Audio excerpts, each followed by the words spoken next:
یا ایھا الذین آمنوا توبوا الی اللہ توبۃ نصوحا، اہل ایمان رجوع کرو اللہ کی جناب میں، لوٹو پلٹو توبہ کرو، اور وہ توبہ بھی نہایت خالص توبہ۔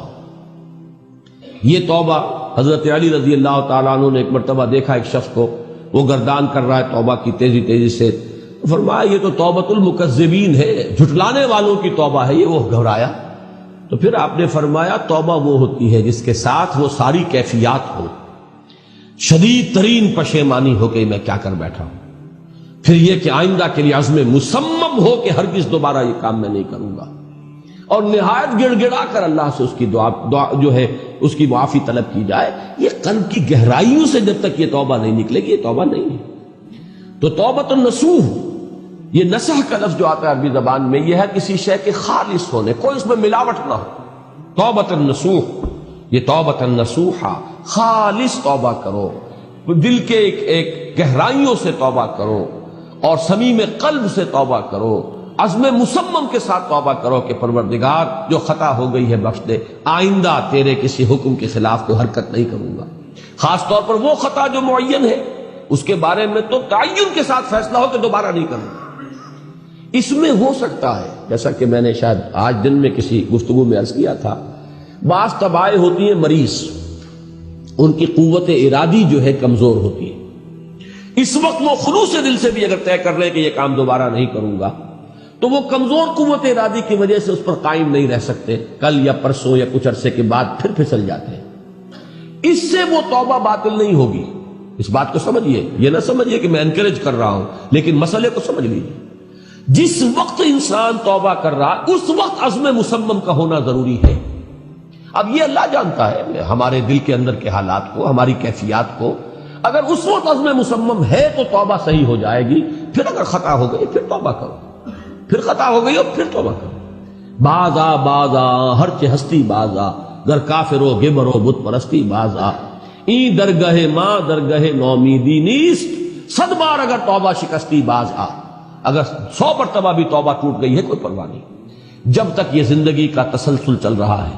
معلم یغرغر، جب تک کہ وہ گھنگرو نہیں بولا ہے آ کر حلق میں، اور نزع اور جان کندنی کا عالم شروع نہیں ہو گیا ہے، اس وقت تک توبہ کا دروازہ کھلا ہوا ہے۔ لیکن جس وقت توبہ کر رہا ہے آدمی، اب یہ آدمی اپنے آپ کو دھوکہ دے لے گا تو دوسری بات ہے، لیکن اللہ جانتا ہے، اس وقت اگر عزم مصمم ہے تو توبہ درست ہو جائے۔ تو جو بھی معاملات ہیں اللہ اور بندے کے مابین، اس میں 3 شرائط ہیں کہ جو علماء نے معین کی ہیں۔ ایک حقیقی پشیمانی، وہ پشیمانی جس کے لیے اقبال کا وہ شعر بہت مشہور ہے جو انہوں نے نوجوانی میں کہا تھا، اور داغ دہلوی اس مجلس میں موجود تھے جہاں علامہ نے یہ شعر پڑھا ہے، تو انہوں نے بڑی داد دی تھی کہ میاں اس عمر میں اور یہ شعر یعنی چشم بد دور، وہ یہ داد کا بڑا ایک یعنی بلیغ انداز ہے۔ وہ شعر کیا تھا؟ موتی سمجھ کے شان کریمی نے چن لیے، قطرے جو تھے میرے عرق انفعال کے، شرمندگی کے احساس سے پیشانی کے اوپر اگر پسینہ آ گیا ہے، شرمندگی ہے اللہ میں یہ کیا کر بیٹھا، اللہ مجھ سے کیا ہو گیا، تو یہ شرمندگی سے اگر عرق آلود ہو گئی ہے پیشانی، تو اللہ کو یہ اتنی محبوب ہے کہ موتی سمجھ کے شان کریمی نے چن لیے، قطرے جو تھے میرے عرق انفعال کے۔ حدیث میں یہ مضمون آیا ہے، اللہ کو کتنی خوشی ہوتی ہے اپنے بندے کے توبہ سے۔ بائبل کی ایک سٹوری جو ہے دی پروڈیگل سن، وہ آپ کو یاد ہوگی کہ ایک شخص کے کئی بیٹے تھے، اکثر جو تھے سارے بڑے فرما بردار، بڑے عمدار، سعادت مند، کام کرنے والے، ایک تھا نٹکھٹ قسم کا شریر، وہ اپنی دولت بھی بٹوا کے لے گیا، اور پھر وہ بہت سال کے بعد آیا ہے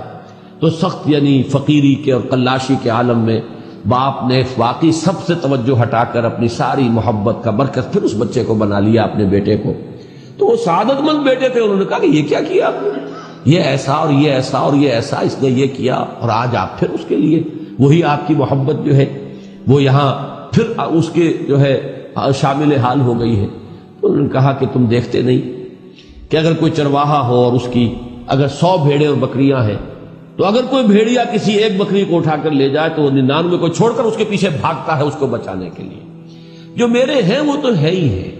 جو مجھ سے دور چلا گیا تھا وہ اگر لوٹ کر آیا ہے تو در حقیقت یہ ہے میری توجہ کا اور میری محبت کا سب سے زیادہ مستحق۔ یہی معاملہ اللہ کا، یہ در حقیقت ایک پیرابل ہے، ایک کہانی ہے جس میں اللہ کی وہ شفقت جو ہے اپنے گناہگار بندوں کے جو شامل حال ہوتی ہے جب وہ توبہ کرتے ہیں، جس کے لیے حدیث میں آخری بات بیان کر دی گئی کہ تصور دیا گیا ہے کہ ایک لق و دق سے راہ میں ایک شخص سفر کر رہا تھا، ایک ہی اونٹنی سواری کی، اسی پر اس کا راشن بھی تھا، پانی بھی تھا۔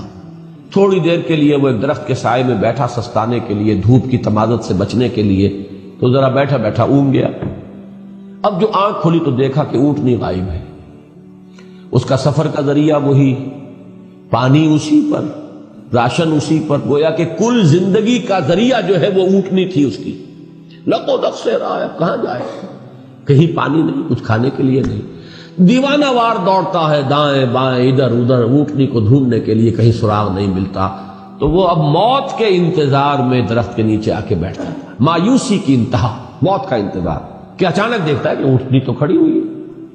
تو اب اس پر شادی مرگ کی کیفیت طاری ہوتی ہے۔ وہ کہنا تو یہ چاہتا تھا اللہ میں تیرا بندہ ہوں تو میرا رب ہے، کہہ یہ جاتا ہے کہ اللہ تو میرا بندہ میں تیرا رب۔ زبان لڑکھڑا گئی ہے اس خوشی کی شدت کی وجہ سے۔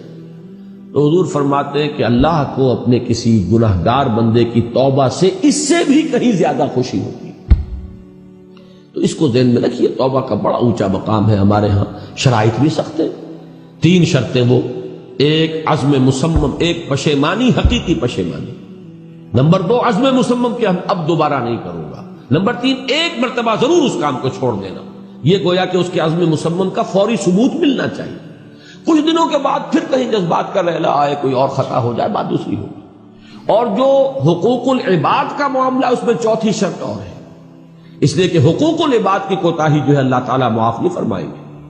وہ تو وہی بندہ ہے جس کی آپ نے حق تلفی کی ہے،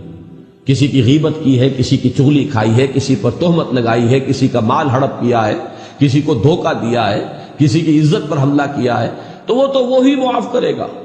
یا یہ کہ آپ کی جو نیک اعمال ہیں وہ اس کو دے دیے جائیں گے قیامت کے دن، اور اگر آپ کے اعمال ختم ہو جائیں گے تو اس کے گناہ جو ہے وہ آپ کے کھاتے میں ڈال دیے جائیں گے۔ بہرحال جو 4تھی شرط ہے حقوق العباد کے معاملے میں کوتاہی میں توبہ کی، وہ یہ ہے کہ آپ یا معافی طلب کریں یا تلافی کریں اس شخص کی جس کے حقوق کو آپ نے تلف